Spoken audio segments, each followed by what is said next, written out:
Hey everyone, welcome back to our YouTube channel.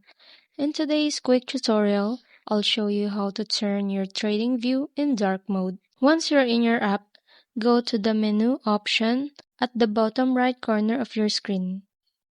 Next is to click this icon at the top right corner. Once you're in the settings, click on Theme. And here you can just click the dark option to turn it to dark mode.